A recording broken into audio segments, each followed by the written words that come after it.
Habíamos comentado que salió al frente la administración de Arabia Saudí a romper esta iniciativa por parte de Estados Unidos de generar una coalición en el Mar Rojo, algo que generó pues una suerte de golpe inesperado para los propios aliados de Occidente, que han seguido trabajando y buscando esta coalición para intentar frenar lo que está sucediendo como respuesta al tenso escenario que se vive en Oriente Medio. Sin embargo, acaba de salir otro país europeo, una potencia europea, a decir que bueno, ellos no están de acuerdo con lo que están haciendo dentro de Occidente para proteger en el Mar Rojo. Así el escenario se genera todavía más división en la estrategia de Occidente en esta parte del mundo. ¿De qué se trata esto? Vamos a comentarlo.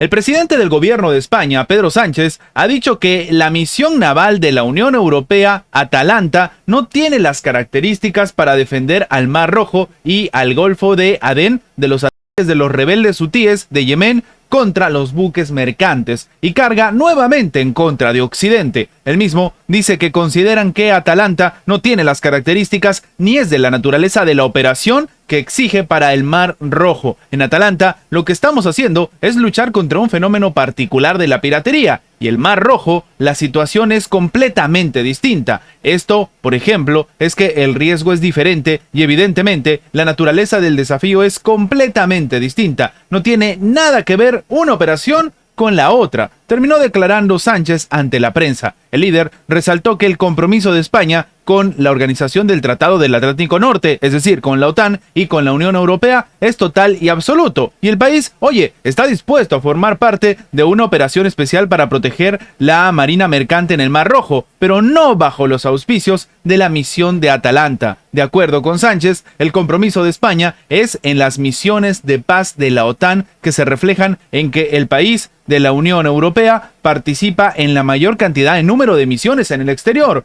con más de 3.000 soldados españoles desplegados por todo el mundo. Pero, ¿por qué sucedió esto? Pues resulta que anteriormente el jefe del Pentágono, Lloyd Austin, anunció este lanzamiento de la operación multinacional Guardián de la Prosperidad, en el cual está España. Precisamente en diciembre del 2008, los miembros de la Unión Europea habían aprobado la primera misión naval de la historia del bloque europeo, la Operación Atalanta, compuesta por buques de guerra y helicópteros, cuyo objetivo era proteger los barcos que transportaban suministros humanitarios del Programa Mundial de Alimentos al puerto somalí. Además de esto, a los europeos se les encomendó la tarea de proteger de ataques piratas a los barcos de tránsito que pasaban por la costa de Somalia en aquel entonces. Sin embargo, algunos estaban diciendo que había que revivir este formato, había que revivir esta acción de la Operación Atalanta, y en este caso contra los hutíes. Y sí, ha salido rápidamente Pedro Sánchez a poner el parche en esta situación y decir que no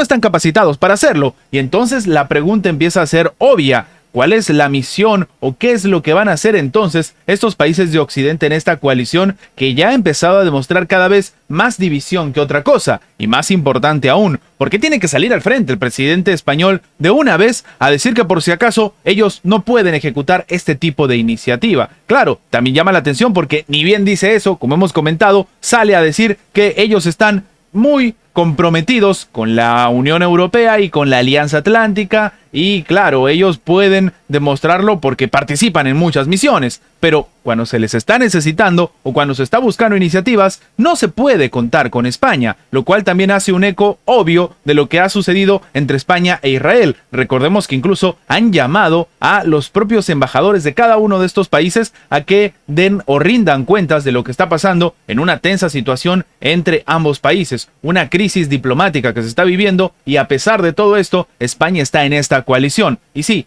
algunos expertos consideran que por esto Pedro Sánchez ha tenido que salir al frente a comentar que, por si acaso, la operación o la misión militar europea que ellos tienen no puede ejecutar nada en el Mar Rojo.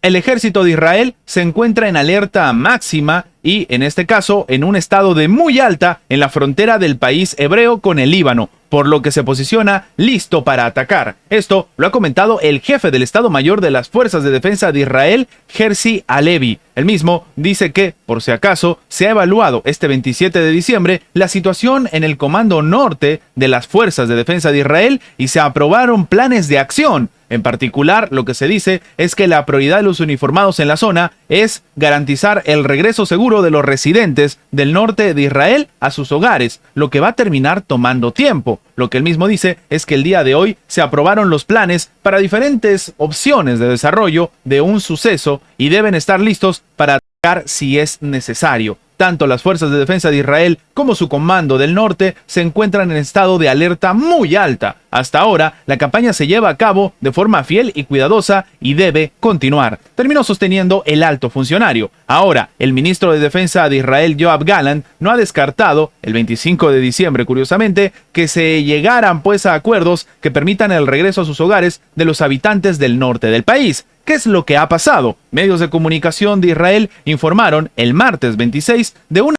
un dron kamikaze de Alta Galilea con el resultado pues de la pérdida de la vida de un militar cerca de la frontera con el Líbano y de un ciudadano israelí herido como resultado de la caída de un proyectil lanzado desde ese país vecino en la localidad de Adamit. Además, las fuerzas de defensa de Israel indicaron que 9 militares terminaron resultado heridos por precisamente el disparo de un misil antitanque por el pueblo de Shomera, mientras los soldados intentaban evacuar a la víctima previa, a la víctima anterior que hemos comentado. Y entonces, para algunos expertos, lo que se está cocinando en la frontera con el Líbano, que ya han habido intercambios incluso de disparos, intercambios armados, empieza a preocupar a sobremanera, porque no era algo que se veía que había avanzado. Queremos decir, esto lo hemos comentado en anteriores videos, existen 3 grandes frentes en los que Israel está en este momento, contra el grupo palestino Hamas, que es la operación que se lleva en la Franja de Gaza, también con precisamente los hutíes en el Mar Rojo,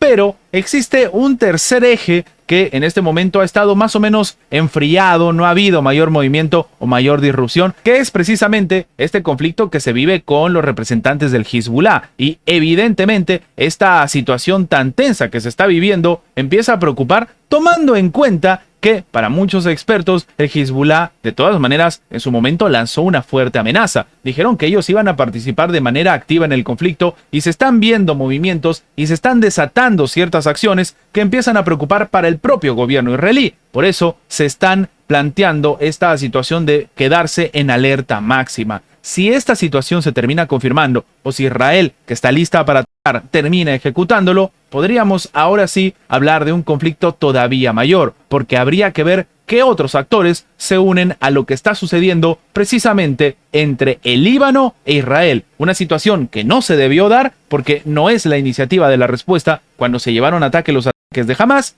pero que está siendo una triste realidad en Oriente Medio. Antes de terminar, los invitamos a que se hagan miembros del canal para que además de tener acceso a la pestaña de comunidad donde publicamos muy a nuestro estilo las diferentes situaciones que suceden en la geopolítica actual con diferentes artículos y, como siempre, sin seguir ninguna agenda como hacen algunos medios tradicionales, también van a tener acceso previo a poder ver los videos antes de su publicación en las horas normales en una forma de agradecerles a todos los que hacen posible el mantenimiento de este proyecto. De nuevo, por solamente $1.99 tienen estas ventajas en forma de agradecimiento por apoyar a mantener este proyecto. Sin más que agregar, nos vemos en la próxima.